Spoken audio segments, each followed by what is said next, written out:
once you change your attitude, it changes your behaviour pattern, and then you go on into some action. And that was in his ballot or political speech in 1964. This forum here was called Talking Black Nationalism. Many forums we've held before have been either called or have related to treaties, sovereignty, land rights, all that sort of stuff. Treaties, sovereignty and land rights, they're all objectives, just like the same with constitutional recognition. That's an objective, even though there's different reasons for that objective, it's still an objective. Black nationalism, capitalism, socialism, they are all different kinds of ideologies and philosophies. What I think is lacking is a core philosophy that will underpin why we are going for all of those different objectives, whether it be land rights treaty or sovereignty. As Bo was saying before, when we talk about nationalism from a native perspective, like you'll hear us talk about this, whether we label it native, indigenous, aboriginal, black. Even if we say aborigine, black, all those terms, at the end of the day, they're all still words from the English dictionary, so it really doesn't matter which one we use. Like we can get into a debate whether we say First Nations, native, aboriginal, indigenous, all out, but at the end of the day, it doesn't matter. At the end of the day, Bo's Gomorrah, Akiri's Gurumpu, and I'm Anama. So, yeah, so when we talk about nationalism, it doesn't matter what term we use in front of that, but we need to make sure when we're talking about nationalism, we're talking about it from a First Nations perspective, not from a perspective as to how it's used by the US to bolster this patriotism in the run-up to the Iraq War, or how Saddam Hussein used nationalism to bolster its oil industry, or any of that sort of stuff, trying to muscle themselves up to oppress other nations. We're not talking about that. As Bo said, we're talking about two core things, and those two core things are resistance and reconstruction.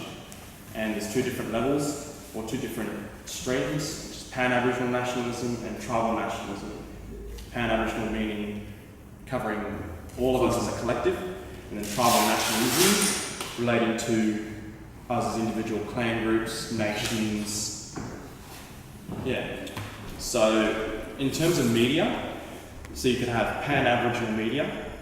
So Brisbane Blacks is a pan-Aboriginal media publication. So we don't cover just Anama News or Jagera or Gamilarey or anything like that. It covers issues that are relevant to all of us. And it also has content contributed from Indigenous peoples in other countries. So I've got a couple of articles from First Nations people in Canada. We've got one from an African academic, and also, what else have we got there? Oh no, for the next edition we'll also have an article by an Indigenous person from Taiwan. So this is about pan-Aboriginal nationalism. When we talk about tribal nationalisms and media, we look at those three core concepts of reclaim, rename, and reoccupy. That's all linking back to our land. And then we can look at tribal-based media, whether it's radio, print. Probably not going to get each tribe having its own TV station though.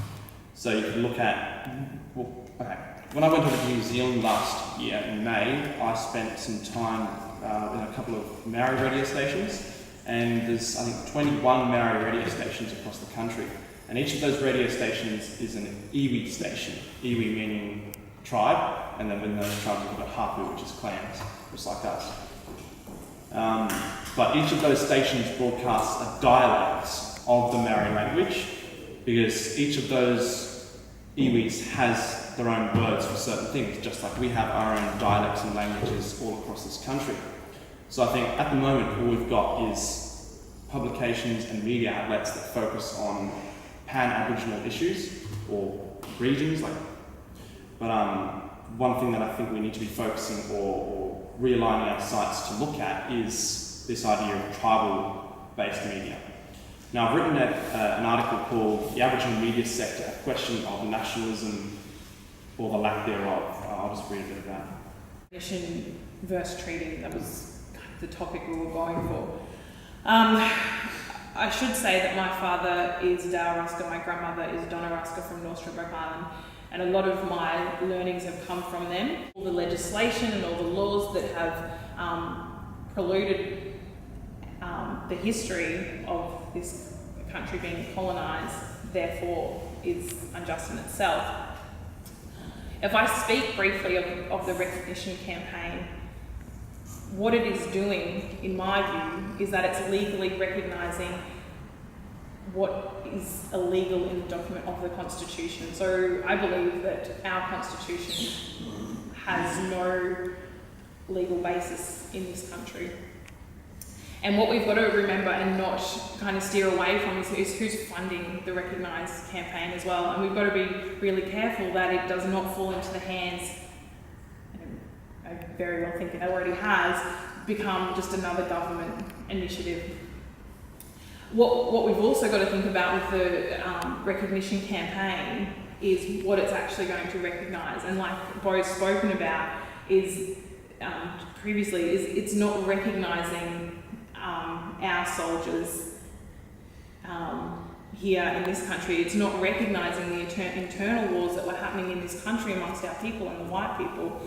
It doesn't recognise our culture. It's not even recognising our languages, nor is it even going to touch on recognising our laws and the fact that they were all in place prior to the invasion of this country. It's something that, and I jumped on the Recognise website last night and I tried to find the answers. I went through every single page of that website, and in nowhere did it tell me how it was going to recognise this. And I think this is important, especially on a day like today. We should be looking at recognising those people. We should be looking at recognising our warriors that were hung up on the windmill up there at the top of Roma Street Parklands. These stories aren't known to the general public, and that's what we need to be recognising.